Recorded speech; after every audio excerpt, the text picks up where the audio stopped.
Shalom Sobat MBC, bagaimana ibadah hari ini? Sungguh benar-benar terberkati bukan?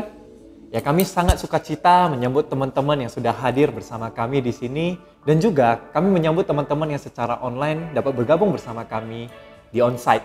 Pastinya di Jalan Mantri nomor 1C Medan. Kiranya Tuhan memberkati.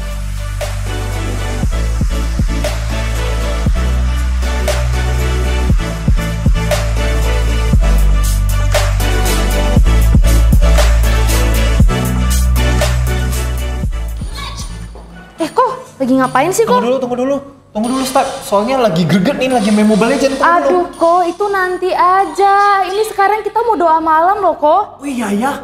Betul juga, berarti sekarang harus ke Jalan Mantri dong? Enggak, sekarang itu ibadah doa malam kita udah secara online.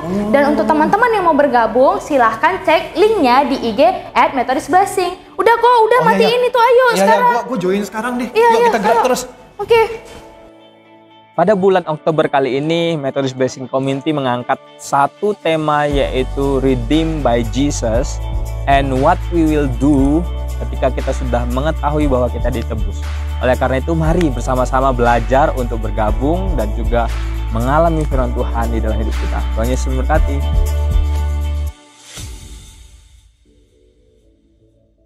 Shalom Sobat MBC yang ada di tempat ini. Shalom juga buat sobat-sobat MBC yang ada di rumah yang mengikuti ibadah secara online. Kita akan segera memulai ibadah kita. Kita mau sama-sama persiapkan hati kita, kita mau tundukkan kepala kita mau konsentrasi, kita mau berikan semuanya kepada Tuhan pada hari ini di tempat ini. Kita berdoa. Ya Tuhan, Bapa yang mengasihi kami, Engkau yang selalu setia kepada kami ya Tuhan, anak-anak-Mu, baik di tempat ini maupun dimanapun Tuhan.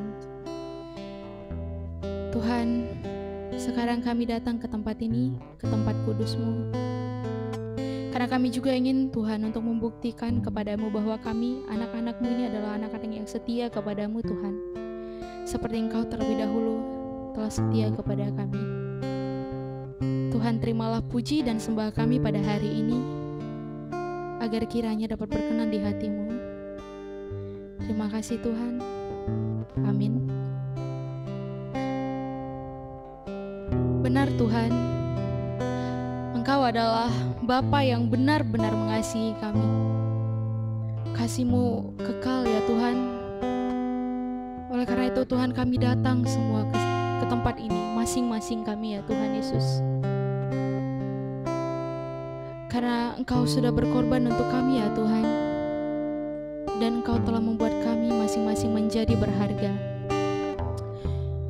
Oleh karena itu, kita mau sama-sama nyatakan kebaikan Tuhan, kemuliaan Tuhan, kebaikan dan pengorbanan Tuhan. Kita mau angkat penyembahan kita yang pertama kepadanya. Engkau Bapa yang setia.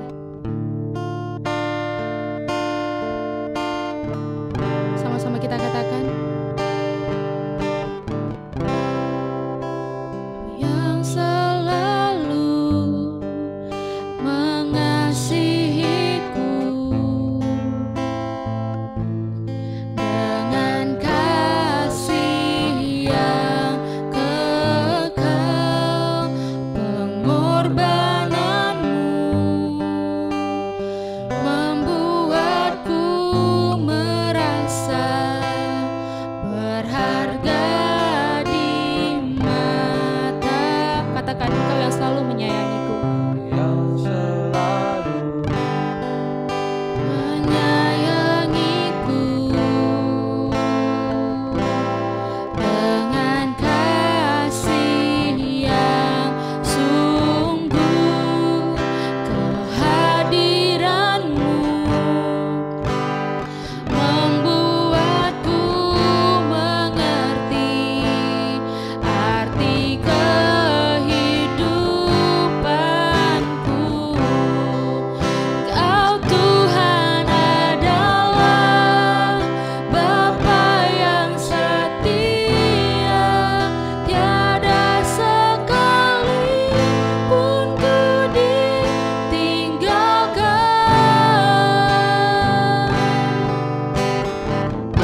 akan selalu Engkau sediakan ya Tuhan.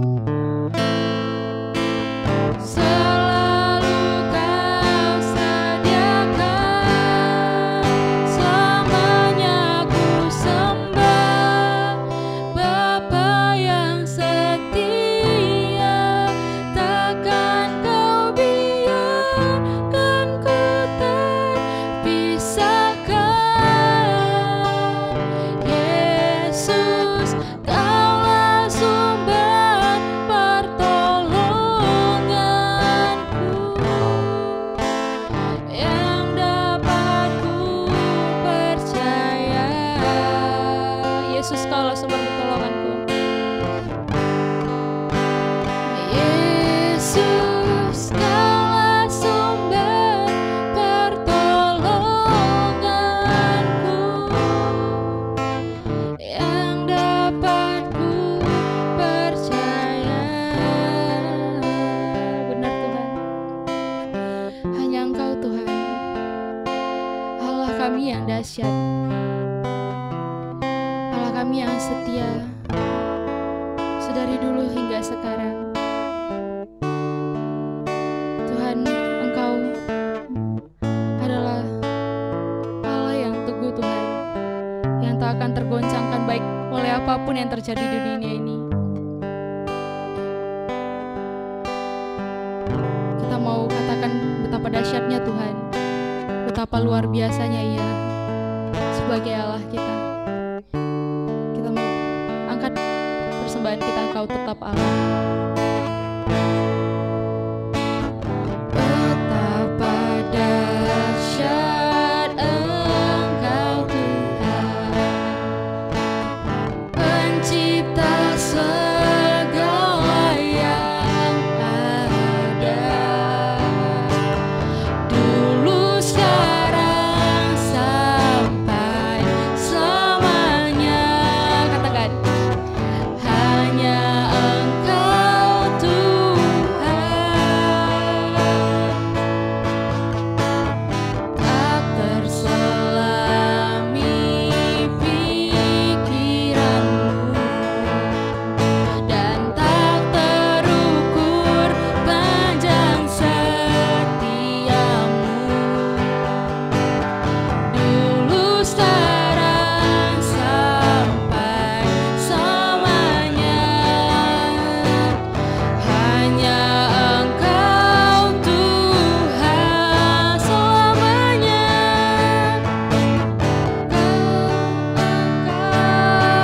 Yesus, hanya Engkau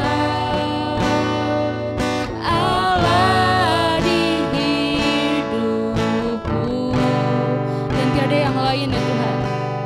Tiada yang lain, hanya Kau, hanya Engkau Tuhan selamanya. Kau tetap Allah, walau dunia semua bergoncang,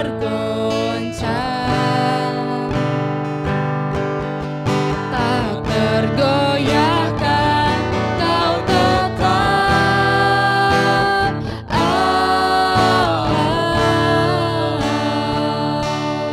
Sekali lagi kita mau katakan, tak terselami pikiranmu Tuhan, dan tak terukur panjang setiamu.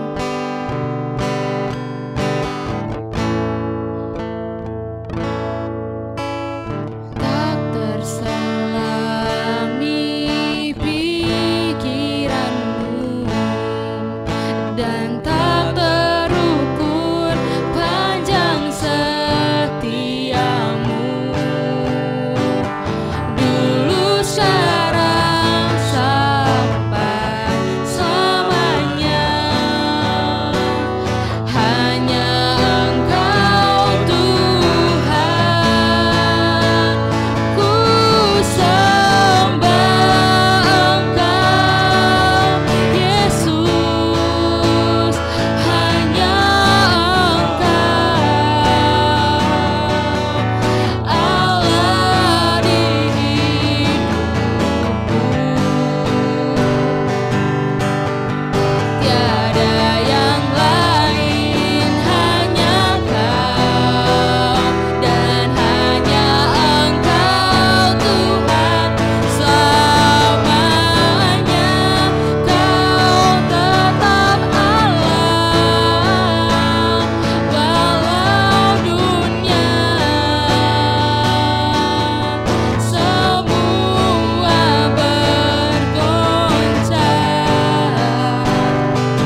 kuasa darah Tuhan, kita semua ditebus dari dosa. Dan karena kekudusan Tuhan yang melingkupi kita, maka kita terbebas dari dosa. Kita mau sama-sama katakan, oleh kuasa darah-Mu, Kau telah tebus dosaku. Kekudusan-Mu melingkupiku, kasih-Mu mengalir memulihkan. Kita mau sama-sama bangkit berdiri, katakan, sungguh besar anugerah-Mu Tuhan. Besar anugerah-Mu, Kau selamatkan hidupku. Ku menjadi ciptaan yang baru oleh kuasa darah-Mu. Sama-sama kita katakan, saat ku masuk ke hadirat-Mu. Saat ku masuk Hadirat-Mu, bawa persembahan ke tempat kudus-Mu. Pujian ku naikkan, sembah ku berikan bagi-Mu Allah yang mulia. Sayakan ku menghampiri-Mu, melihat tata kemuliaan-Mu Tuhan. Pujian ku naikkan, sembah ku berikan bagi-Mu Allah yang mulia.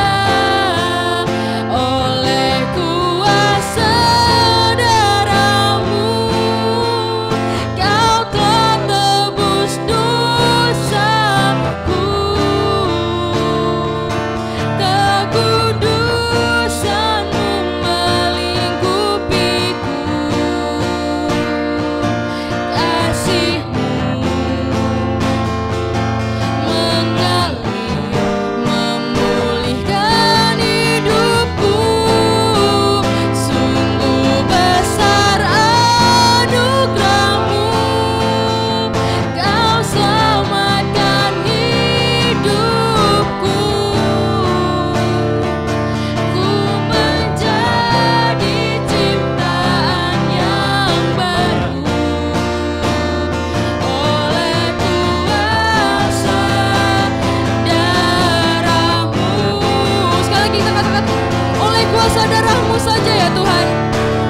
Oleh kuasa darah-Mu, Kau telah tebus dosaku.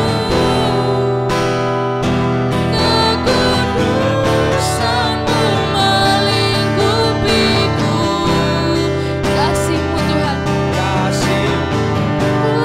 mengalir memulihkan hidupku. Sungguh besar anugerah-Mu, Kau selamatkan hidupku. Ku menjadi ciptaan yang baru oleh kuasa darah-Mu. Ku menjadi ciptaan yang baru, menjadi ciptaan yang baru oleh. Sekali lagi kita katakan, ku menjadi ciptaan yang baru.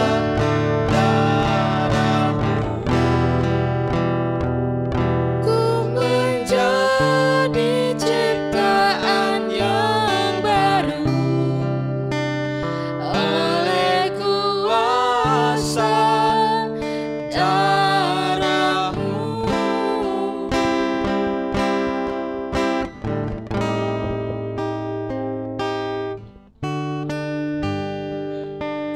Silakan duduk, mari kita bersama-sama berdoa. Ya Tuhan, benar seperti lagu ini, hanya karena oleh anugerah-Mu kami boleh ada sampai saat ini. Bahkan kami memperoleh hidup yang kekal. Oleh karena darah-Mu kami bisa menikmati kasih Tuhan sampai saat ini. Untuk itu ya Tuhan, ajari kami ketika kami sudah menerima anugerah keselamatan itu, untuk kami berbuat apa yang Tuhan mau. Berkati setiap pemberitaan firman Tuhan ini. Pakailah hamba-Mu yang penuh dengan keterbatasan. Biarlah kami semua boleh membuka hati, bahkan telinga kami untuk mendengar firman Tuhan. Dan kami siap untuk mendengar firman Tuhan. Di dalam nama Yesus kami bersyukur dan berdoa. Amin. Shalom semuanya. Shalom. Ya, terima kasih untuk tim musik dan liturgis yang boleh membawa kita di dalam penyembahan dan pujian kita kepada Tuhan. Hari ini kita akan merenungkan bersama-sama setelah kita belajar di dalam 1 bulan ini, yaitu ketika kita sudah ditebus dengan darahnya Allah yang mahal, dalam darah Yesus yang mahal, lalu apa yang harus kita lakukan? Bersama-sama kita mendengar firman Tuhan selama 3 minggu ini. Ada yang ingat? Pertama, ketika kita sudah ditebus, kita harus menjadikan Kristus menjadi pusat dalam hidup kita. Lalu ketika kita sudah ditebus, kita menjadi murid dan Yesus adalah guru agung kita. Minggu lalu kita belajar apa? Ada yang tahu minggu lalu? Ada yang tahu? Nggak tahu? Waduh. Kita menjadi saksi. Kita memiliki satu tugas, yaitu menjadi saksi. Hari ini kita akan belajar bersama ketika kita sudah ditebus oleh Tuhan. Kita ketika ada di dalam kehidupan ini, itu kita harus saling. Kita akan bersama-sama belajar. Saya akan mengawali dengan satu cerita. Ada seorang pendeta. Dia adalah orang yang taat dengan aturan, ya, taat dengan aturan terutama lalu lintas. Tapi pendeta ini ketika pulang pelayanan, itu dia merasakan capek sekali ketika mengemudikan mobilnya.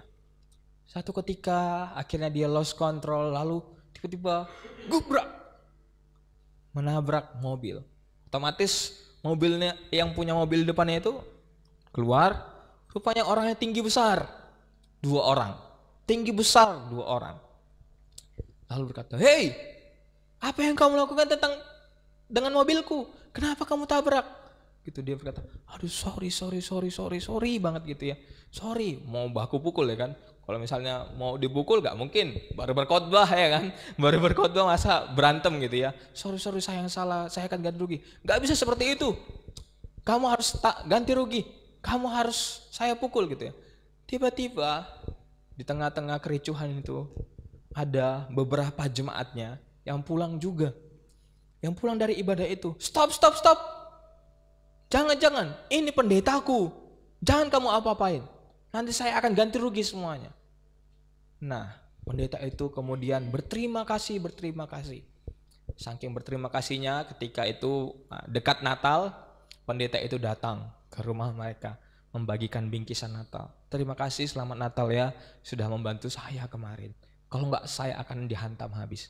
Teman-teman, respon pendeta ini tentang jemaat yang menolongnya itu sangatlah benar, bukan? Berterima kasih terhadap pertolongan yang mereka jemaatnya ini berikan kepadanya. Teman-teman, kalau kita belajar 1 bulan ini, ketika kita hanya oleh anugerah diberikan keselamatan bagi kita, apakah ketika Yesus sudah baik banget sama kita, apakah respon kita itu malah tidak baik, malah tidak berterima kasih? Nah, hari ini kita belajar bagaimana kita harus meresponi dengan benar apa yang Tuhan sudah lakukan kepada kita, apa yang Tuhan sudah buat kepada kita. Mari kita buka di dalam Ibrani pasalnya yang ke-10 ayat 22 sampai 23. Saya akan bacakan bagi kita semua. Ibrani pasalnya yang ke-10 ayat 22 sampai 23. Karena itu, marilah kita menghadap Allah dengan hati yang tulus ikhlas, dan dengan keyakinan iman yang teguh. Oleh karena hati kita telah dibersihkan dari hati nurani yang jahat, dibersihkan dari dosa-dosa kita, dan tubuh kita telah dibasuh dengan air yang murni. 23. Marilah kita teguh berpegang pada pengakuan tentang pengharapan kita, sebab Ia yang menjanjikannya setia. Next. Ya. Saya lanjutkan karena ada beberapa hal. Dan marilah kita saling memperhatikan, supaya kita saling mendorong dalam kasih dan dalam pekerjaan baik.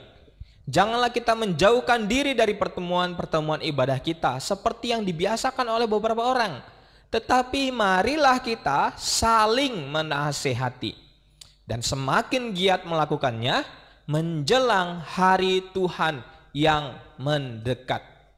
Gitu ya. Before-nya, kalau kita perhatikan teman-teman sekalian, ada beberapa pengulangan tentang marilah, ya kan? Ada 3 kali diulang, ayat 22, 23, dan 24. Artinya Tuhan mengajak, Paulus mengajak kepada jemaat pada saat itu dan kepada kita, saya yakin dan percaya, untuk meresponi dengan benar respon yang telah Allah lakukan. Ketika kita sudah dibersihkan dengan hati nurani yang jahat dari dosa dan kita telah dibasuh dengan darah yang mahal, mari Paulus mengajak kita pada saat itu, jemaat pada saat itu, dan saya yakin pada kita saat ini, untuk mari kita berespon kepada Allah dengan benar. Dan salah satunya kita akan belajar dari aspek vertikal dan horizontal seperti salib. Kita akan belajar yang pertama, ketika kita sudah ditebus, respon kita yang benar adalah yang pertama, keberanian menghadap Allah. Yang pertama, keberanian untuk menghadap Allah. Marilah artinya undangan. Undangan untuk kita yang khusus dan bentuknya bermacam-macam. Kalau kita bersama-sama menghadap Allah, itu kan bentuknya macam-macam. Bisa jadi lewat persekutuan, bisa jadi lewat seperti kita saat ini, ibadah. Bisa jadi lewat kita berinteraksi dengan firman Tuhan di dalam saat teduh kita, perenungan kita masing-masing, dan lain sebagainya. Keberanian menghadap Allah bentuknya macam-macam. Tetapi apa yang dimaksud dengan berani, teman-teman? Kenapa kita bisa berani menghadap Allah? Dikala tetangga-tetangga kita, dikala orang-orang lain itu kalau mau menghadap Allah itu dengan penuh kesucian, menjaga, karena mereka takut dengan Allahnya. Karena mereka takut bahwa kita ini berdosa, lalu Allah kita kan suci. Kenapa kita bisa disebut dengan penuh dengan keberanian untuk menghadap Allah? Hanya satu jawabannya, kita sudah belajar. Karena kita sudah ditebus oleh darahnya yang mahal. Karena kita sudah dibersihkan, dimurnikan, dikuduskan oleh Allah. Contohnya, orang yang berdosa dan bertobat karena anugerah dari Yesus Kristus pasti memberikan satu keberanian untuk menghadap Allah.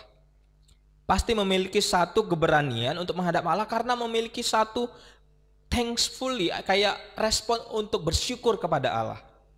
Karena kita sudah dibersihkan dan kita secara otomatis dikuduskan, artinya kita sudah bisa secara langsung menghadap dengan Allah tanpa korban, tanpa kita harus hidup suci, berbuat baik dan lain sebagainya. Karena korban daripada Yesus Kristus itu cukup untuk kita dan sampai selamanya. Teman-teman sekalian, Martin Luther, ini mohon dicolokkan lagi ya itu ininya. Martin Luther, karena saya agak susah gitu ya, tolong dicabut, colok lagi itunya. Nah, Martin Luther pernah bilang gini, we need to hear the gospel every day because we forget it every day. Artinya apa?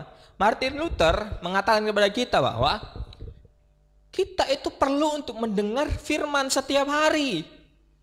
Karena kita juga melupakan firman Tuhan setiap hari.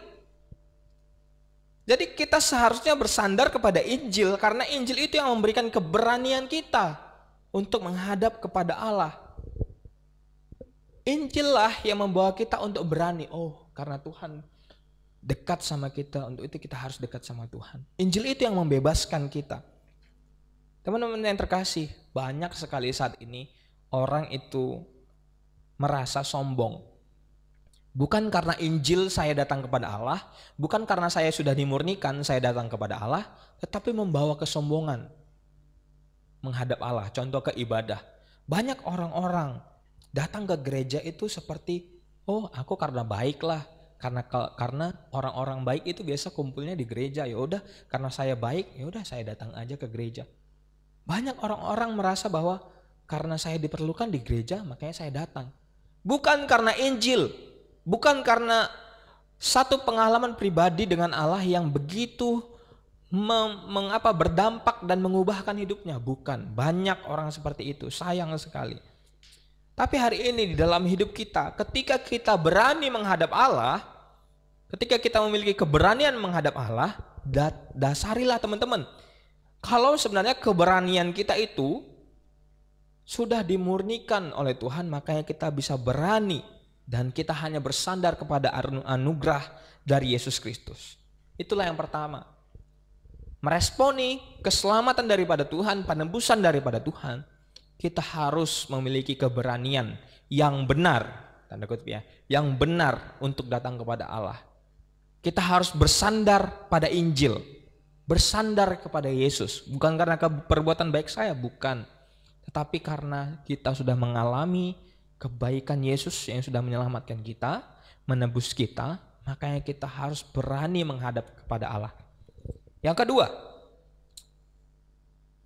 ketika kita sudah ditebus, satu bentuk respon kita yang benar kepada Allah adalah terus mau berpegang kepada Allah. Kalau kita baca tadi, kalau kita baca tadi ayatnya yang ke-23, ayat 23. Kalau kita tadi baca bahwa di dalam konteks ini, di dalam konteks Ibrani teman-teman, itu adalah konteks di mana jemaat pada saat itu mengalami penderitaan, mengalami tekanan, bahkan serangan ajaran sesat. Jadi Paulus mengingatkan kepada jemaat di Ibrani, mengingatkan kepada jemaat pada saat itu, kita harus terus berpegang kepada Kristus yang adalah pangkuan tentang pengharapan kita, sebab Ia yang menjanjikannya dan Ia adalah yang setia. Teman-teman sekalian, sering orang pada saat di dalam penderitaan, tekanan, bahkan serangan cenderung tidak berpegang sama Tuhan. Saya ulangi. Sering orang pada saat ada di dalam tekanan, penderitaan, dan serangan itu cenderung tidak berpegang sama Tuhan. Makanya Paulus, orang yang sungguh-sungguh dipakai oleh Tuhan, mengalami sungguh-sungguh pengorbanan Yesus Kristus di dalam dirinya. Ia berkata dan mengingatkan jemaat pada saat itu dan kepada kita saat ini, kita harus meresponi itu dengan teguh berpegang, baik itu di dalam penderitaan, tekanan, bahkan serangan. Karena teman-teman, banyak juga orang yang tidak berpegang sama Tuhan, walaupun dia seorang Kristen. Contohnya, ada satu keluarga saya, teman-teman sekalian. Satu keluarga yang cukup dekat. Dia itu adalah seorang yang bukan Kristen sebelumnya, tapi dia mengalami mujizat. Mengalami mujizat di dalam dirinya. Akhirnya singkat cerita, karena mujizat itu, dia percaya kepada Yesus. Catat ya, karena mujizat. Dan mujizatnya itu ia banggakan. Oh, aku begini loh, begitu. Tuhan baik loh, karena mujizat itu. Dia merasa bahwa mujizat itu sangat berarti. Dia membagikannya kemana-mana. Mujizatnya. Dia berkata, ketika aku berdoa, Yesus langsung jawab dan kasih berkat Tuhan. Singkat cerita teman-teman, di perjalanan hidupnya, di pekerjaannya, ada orang yang tidak suka dengan keluarga saya ini. Lalu ia istilahnya diomongin dari belakang, dijelek-jelekin, akhirnya keluarga saya itu dipecat. Ia pun tiba-tiba merasa, Tuhan ini ada-ada ya pun, Nggak ada lah Tuhan itu. Kayak mana ya Tuhan itu kan? Nyatanya berarti Tuhan nggak sama aku. Hidupku selalu susah. Dulu aja baik, sekarang susah. Akhirnya di dalam hidupnya sampai saat ini selalu membanding-bandingkan dengan agamanya sebelumnya. Dulu saya di agama ini begini. Saya udah cukup simple aja. Hidup saya baik dan lain sebagainya. Teman-teman sekalian, saya mengingatkan kepada kita, ketika kita berkata, kita berpegang teguh kepada Tuhan sebagai respon kita yang benar, baik di dalam penderitaan, baik di dalam tekanan, bahkan di dalam serangan, bahkan kedukaan, kita itu tetap berpegang kepada Tuhan. Harusnya kita tidak berlaku seperti demikian. Kita tidak menyalahkan Tuhan. Kita tidak membanding-bandingkan Tuhan. Kita tidak berlaku demikian. Karena dikatakan, sebab Ia yang menjanjikannya setia. Terkadang kita yang tidak sabar. Kita yang merasa pikiran kita benar. Padahal mungkin ada sesuatu di balik penderitaan itu. Di balik kesusahan itu, teman-teman. Jadi poin yang kedua, di dalam kita meresponi yang baik tentang pengorbanan Yesus Kristus adalah berpegang teguh kepada Tuhan. Teman-teman sekalian, ada satu penulis namanya Naabel Qureshi. Naabel Qureshi. Ini adalah seorang yang sangat terkenal. Dia dahulu adalah seorang yang beragama mayoritas di Indonesia. Lalu dia menemukan kebenaran bahwa Yesus mengasihi dia dan mengasihi orang-orang. Dan dia berpegang teguh kepada kebenaran itu, Yesus Kristus. Akhirnya di dalam proses hidupnya, dia menjadi orang yang sangat terkenal karena kepintarannya. Karena satu ilmu yaitu apologetis. Akhirnya dia membawa banyak orang untuk datang kepada Yesus. Dari perspektif yang dia berikan. Dari satu perdebatan atau sharing yang dia berikan. Banyak orang datang, bahkan orang-orang di agamanya sebelumnya pun datang kepada Yesus. Tetapi di dalam proses hidupnya dinyatakan dia mengalami cancer. Sampai dia buat vlog itu ya, sampai buat vlog, kalau teman-teman bisa cari nanti di YouTube. Vlog di mana dia mengalami sakit, mengalami proses kesembuhan. Tetapi banyak orang yang mencibir Naabel Qureshi. Kamu itu karena ngikut Yesus lah, makanya kamu menderita, makanya kamu kena cancer. Tetapi di dalam satu quotes-nya, di dalam satu quotes-nya dia berkata, all suffering is worth it to follow Jesus. He is that amazing. Dia berkata, walaupun orang mencaci dia bahwa karena Yesus kamu begitu. Itulah kan, karena ikut Yesus kamu kena cancer dan akhirnya meninggal, teman-teman. Karena kamu pindah agama lah, makanya kamu demikian. Tetapi Naabel Qureshi ini tetap berpegang teguh kepada Kristus. Dan dia berkata, semua penderitaan bahkan yang kualami itu berguna untuk mengikut Yesus. Bahkan memperdalam imanku di dalam Yesus. Dia sungguh luar biasa.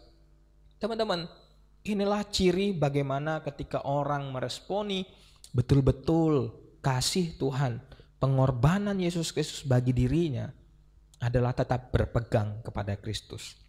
Sobat MBC yang dikasihi Tuhan yang ada di sini dan ada di rumah, ketika kita sudah ditebus oleh darah Kristus, hidup yang lama kita sudah berlalu. Seburuk apapun hidup kita yang lalu, biarlah berlalu. Dan kita sudah ditebus oleh Kristus dan kita memiliki hidup yang baru di dalam Kristus. Kita sudah dilahirkan kembali. Otomatis kalau kita berbicara dilahirkan kembali, kita punya keluarga yang baru. Kita punya keluarga yang baru. Alkitab juga mengatakan dalam Yohanes pasal yang pertama ayat 12. Dikatakan, tapi semua orang yang menerimanya diberi kuasa supaya menjadi anak-anak Allah, yaitu mereka yang percaya dalam namanya. Dengan jelas mengatakan bahwa kita sudah dilahirkan kembali dan kita diberikan kuasa menjadi anak-anak Allah. Kita yang dahulunya orang berdosa, musuh Allah, dan Tuhan nggak suka karena dosa kita. Karena pengorbanannya kita dipulihkan, dimurnikan, kita dibayar lunas. Karena dulu kita ditawan oleh dosa, kita dibayar lunas. Kita menjadi tawanan Tuhan. Kita dilahirkan kembali dan memiliki keluarga yang baru. Kita diangkat menjadi anaknya.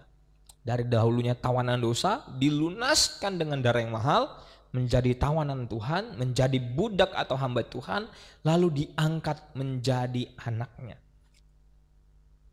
Status kita adalah anak-anaknya, teman-teman sekalian. Kita adalah keluarganya. Kita memiliki kedekatan hubungan di dalam keluarga ketika kita percaya dengan Kristus Yesus. Dalam hubungan dengan anak lainnya, yaitu orang-orang percaya, jadi setiap orang yang percaya adalah satu keluarga dikatakan. Dari satu keluarga di dalam Yesus. Kita memiliki banyak keluarga di dalam keluarga yang baru ini. Persaudaraan itu bukan secara daging, tetapi secara rohani. Karena iman dan pengharapan kita itu sama. Bapa kita itu sama di dalam Yesus. Makanya semua orang percaya dikatakan menjadi keluarga Allah atau keluarga rohani. Untuk itu teman-teman, di dalam meresponi anugerah keselamatan kita dari vertikal, tadi sudah kita belajar bagaimana kita harus berani menghadap Allah karena kita sudah ditebus. Lalu kita harus berpegang teguh kepada Kristus yang adalah setia. Kita akan belajar bagaimana aspek horizontal, yaitu di dalam kehidupan kita saat ini, khususnya hidup orang percaya, kita itu harus namanya saling ya. Saling itu saling berkaitan, bukan silang ya. Saling bukan silang, bukan malah bertikaian gitu ya, tetapi saling mengikat satu sama lain. Karena itulah yang itulah tanggung jawab yang kita punya sebagai kita keluarga. Keluarga kita itu saling ya. Kalau misalnya istri nggak punya uang, suami pasti membantu. Demikian juga sebaliknya. Begitu ya, pasti saling. Kita diciptakan teman-teman bukan take it for granted. Kita diciptakan oke, Tuhan kasih aku anugerah keselamatan. Ya udah, take it for granted, bukan. Kita mengambil anugerah Allah lalu kita happy aja, bukan. Tetapi respon kita yang tepat adalah menjalankan perintahnya. Kita juga udah belajar minggu lalu, yaitu menjadi saksi. Dan hari ini kita belajar bahwa kita harus saling di dalam satu respon kita dalam bentuk horizontal di dalam kehidupan kita, yaitu di dalam keluarga Allah. Dalam ayat 24 kita belajar bersama-sama. Dan marilah kita saling memperhatikan supaya kita saling mendorong dalam kasih dan dalam pekerjaan baik. Adalah suatu undangan bagi kita ketika kita menjadi orang percaya, kita mengasihi, kita saling memperhatikan.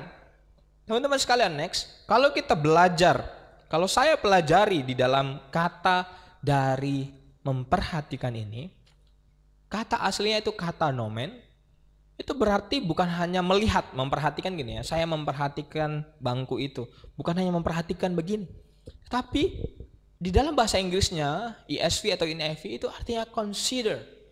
Di dalam New American Standard Bible itu take thought. Take thought. Apa itu ya? Gitu ya, betul ya? Gitu ya. Artinya apa? Bukan hanya melihat, tetapi juga berpikir. Jadi sebagai umat Tuhan, marilah kita saling memperhatikan, kalau saya terjemahkan lagi, mari kita saling berpikir satu sama lain. Di dalam persekutuan kita dengan keluarga Allah, kita harus saling memperhatikan. Bukan hanya, oh kamu sakit ya, oke, bukan hanya memperhatikan. Tetapi berpikir, oh kenapa, ada yang bisa saya bantu, bagaimana cara mengatasinya, ada nggak dananya dan lain sebagainya. Jadi firman Tuhan berkata ketika kita meresponi dengan anugerah Allah di dalam penebusan itu, kita harus saling yang pertama memperhatikan dan saling berpikir. Saat ini orang-orang banyak memikirkan diri sendiri, bukan teman-teman? Mungkin di dalam diri kita juga demikian. Bagaimana membuat nyaman diri sendiri? Bagaimana saya nggak mau repot lah, pikiran orang lain nggak mau. Bahkan bisa berkata, ngapain gue mikirin hidup orang?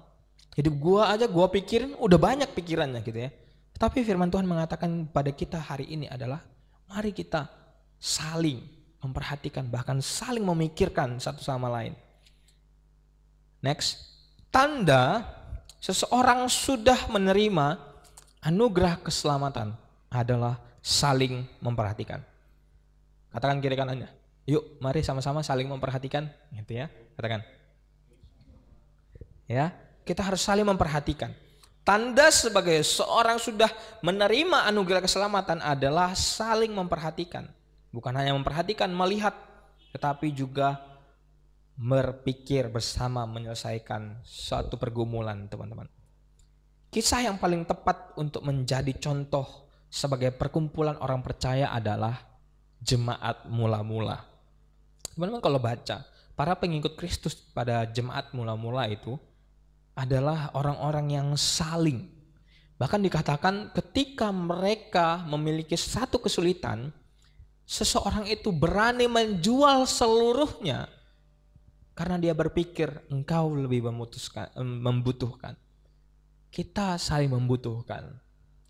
Dan teman-teman, kita harus berlaku demikian karena kita keluarga. Saya belum pernah mendapatkan keluarga yang hitung-hitungan ya. Kalau saya hidup di keluarga yang nggak pernah hitung-hitungan. Ada yang pernah hitung. Oke, kamu selama mungkin ya hidup sampai 50 tahun, nanti makanmu kamu bayar sama mama ya. Nggak ada kan ya? Atau mungkin, oh karena kamu sudah minum susu mama kamu bayar ya. Gitu ya, nggak ada kan? Atau mungkin nanti ketika mamanya tua, mah biaya rumah sakit, biaya ini sebagainya, nanti kasih aku ya. Nggak ada kan? Karena kita satu keluarga, dikatakan firman Tuhan, kita itu harus saling benar-benar seperti keluarga kita saat ini. Mungkin teman-teman tidak merasakan di dalam keluarga ini karena merantau ya. Tapi inilah keluarga kita. Dimanapun engkau tempatkan, bahkan yang kemarin kita bersama-sama dikatakan satu bos itu, kantormu, teman-teman kantormu adalah keluargamu. Dan sebagai orang Kristen, kita harus memberikan apa yang Tuhan sudah tegaskan, yaitu saling memperhatikan dan saling memikirkan. Perenungan kita untuk saat ini apa? Teman-teman, saya bersyukur ada di MBC. MBC adalah keluarga kita di dalam Yesus. Next, setiap kita harus belajar. Setiap kita harus saling memperhatikan, termasuk saya memperhatikan kalian dan kalian memperhatikan saya. Kita adalah satu keluarga. Satu dikatakan ketika kita sebagai orang percaya kita adalah tubuh. Kalau satu bagian tubuh sakit, semua pasti sakit. Kita adalah satu keluarga di dalam Kristus. Kita memiliki peran masing-masing karena kita adalah keluarga. Kita harus memikirkan bagaimana jika salah satu kita mengalami kesulitan, kita harus memperhatikan.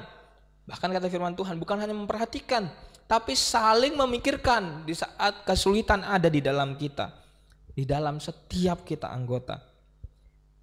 Dari kemarin saya sudah sharingkan bahwa kenapa MBC masih ada sampai saat ini. Dikala saya mendengar bahwa banyak orang yang tidak suka mungkin ya.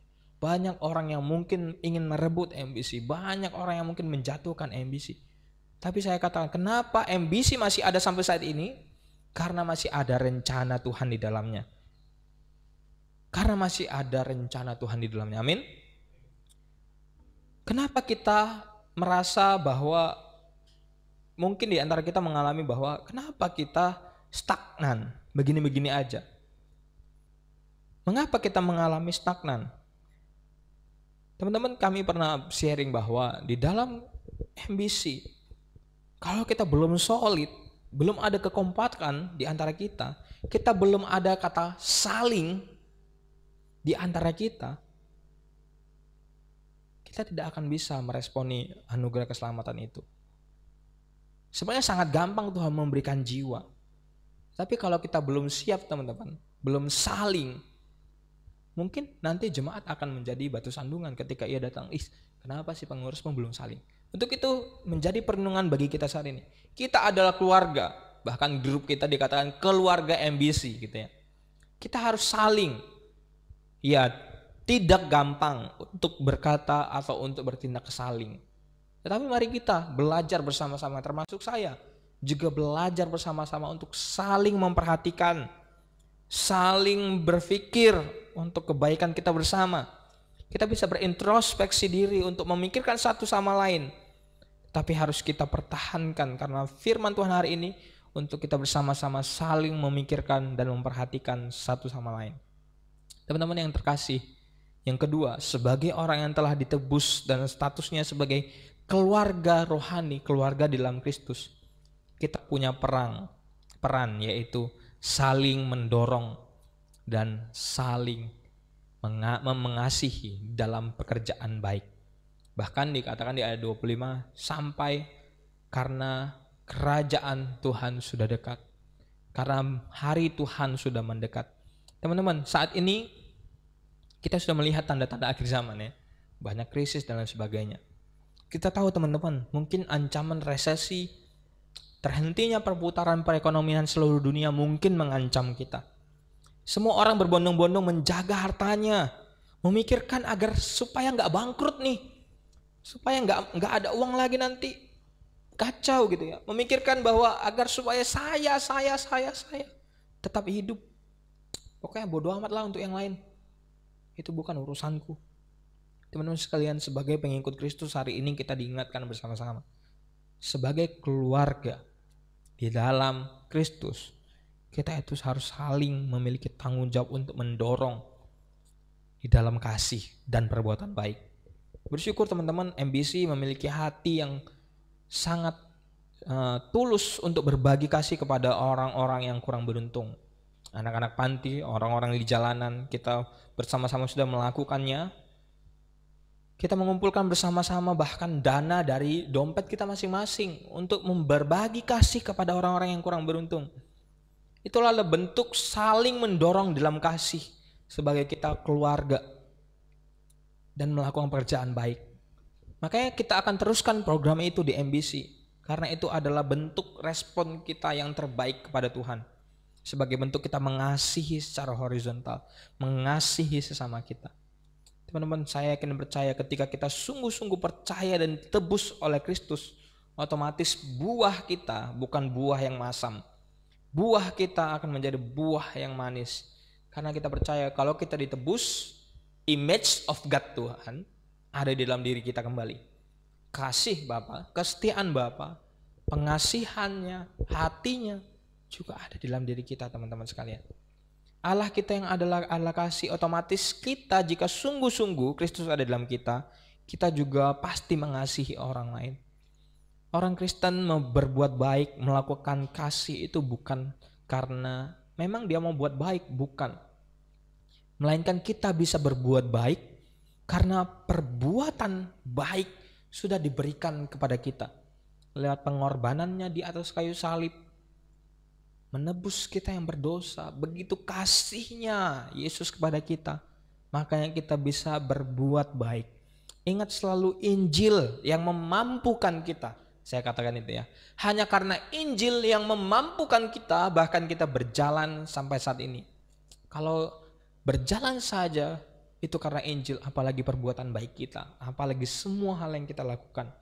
Ingat, di dalam hidup kita Injil lah, karena anugerah daripada Yesus Kristuslah yang memimpin kita, yang memampukan kita untuk berbuat bahkan mengalami Tuhan di dalam hidup kita. Teman-teman sekalian, karena begitu besar kasih Allah lah, makanya kita harus meresponi untuk memiliki punya pola hidup yang saling. Pertama, saling memperhatikan, saling mendorong dalam kasih, dalam perbuatan baik, dan saling menasehati. Teman-teman sekalian, Tuhan sudah berkata di dalam perumpamaan pokok anggur, hidup itu saling. Yang pertama, saling dekat dengan Tuhan. Artinya kita adalah ranting, harus melekat pada tubuh atau pohon itu. Lalu otomatis ketika kita melekat, kita akan berbuah. Tetapi hidup kita tidak saling secara vertikal dan horizontal, kita tidak melekat pada batang pohon anggur itu, otomatis kita akan ditebang dan tidak berbuah, bahkan kita dibakar. Untuk itu teman-teman sekalian, di dalam hidup kita yang adalah status yang baru, kita memiliki keluarga di dalam Tuhan, kita harus meresponi anugerah itu untuk saling, bukan silang. Katakan kiri kanan, kita harus saling, bukan silang, gitu ya. Saling berani menghadap Tuhan, saling berpegang kepada Tuhan, saling memperhatikan, saling mendorong dalam kasih, dan saling menopang. Dan kata firman Tuhan, haruslah kita semakin giat melakukannya menjelang hari Tuhan sudah mendekat. Amin. Mari kita bersama-sama berdoa. Tuhan, terima kasih buat anugerah keselamatan yang Tuhan sudah nyatakan. Bukan hanya Tuhan beritakan, tetapi Tuhan nyatakan kepada kami. Engkau rela meninggalkan tahta-Mu untuk hadir ke dalam dunia, bahkan mati bagi kami. Tuhan, terima kasih. Terima kasih. Tidak ada hal yang mampu untuk mengembalikan semua ini. Namun ada firman Tuhan yang mengingatkan kami bagaimana menjadi respon bagi kami yang benar adalah untuk saling memperhatikan, saling mendorong, saling menasihati, saling memikirkan satu sama lain, dan saling mengasihi. Tuhan, bantulah kami di dalam satu keluarga rohani, bahkan di dalam satu keluarga MBC, untuk kami saling memperhatikan, untuk kami saling mengasihi satu sama lain. Karena itu adalah perintah daripada Tuhan. Karena itu tanggung jawab yang harus kami pikul. Karena itulah ya Tuhan, sebagai respon kami berterima kasih atas anugerah itu. Tuhan, firman Tuhan sudah berhenti sampai saat ini ya Tuhan. Biarlah Tuhan di dalam hati kami, firman Tuhan yang sudah diberitakan boleh berakar, bertumbuh bahkan berbuah. Kami mau melakukannya, kami bisa melakukannya karena firman Tuhan. Untuk berbuat baik, untuk berbuah di dalam kehidupan kami ya Tuhan. Bantu kami ya Tuhan, Roh Kudus tolong bantu kami. Di dalam nama Yesus kami bersyukur dan kami berdoa. Amin.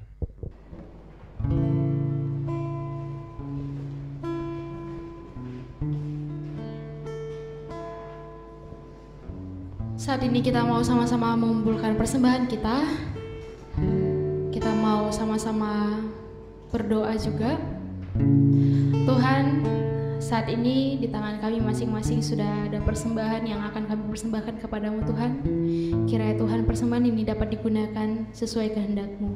Terima kasih Tuhan. Amin. Sambil kita bersama-sama mengumpulkan persembahan kita mau angkat pujian kita, Goodness of God.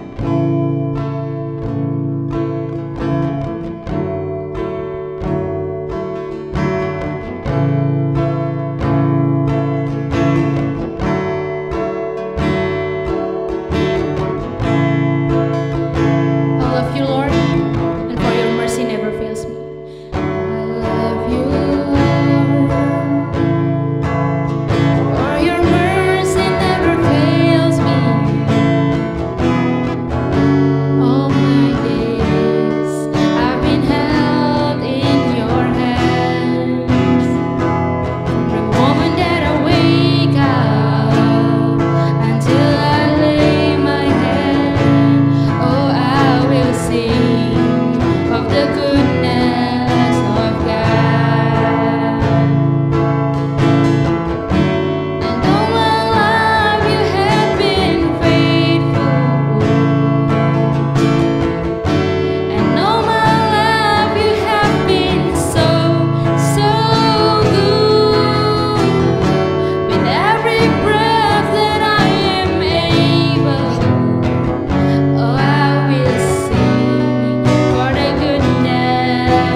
sekalian, marilah kita pulang dengan membawa berkat daripada Tuhan.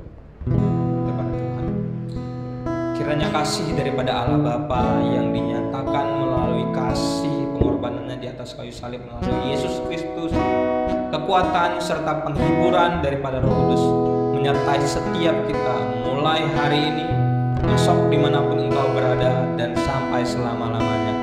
Amin. Kiranya engkau memberkati aku berlimpah-limpah dan memperluas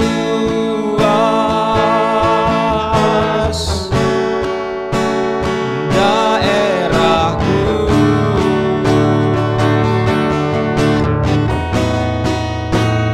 dan kiranya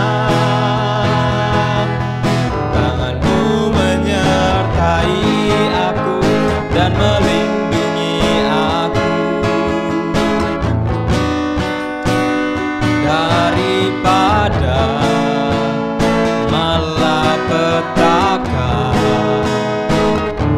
sehingga kesakitan tidak menimpa aku.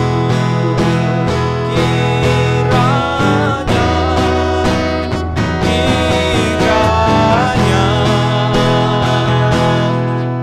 tangan memberkati aku berlimpah-limpah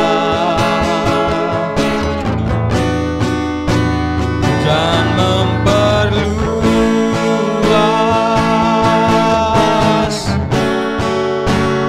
daerahku,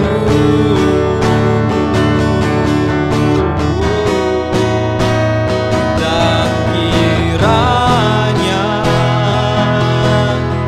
tanganmu menyertai aku dan melindungi aku daripada malapetaka, sehingga kesakitan tidak menimpa aku. Silakan saat teduh.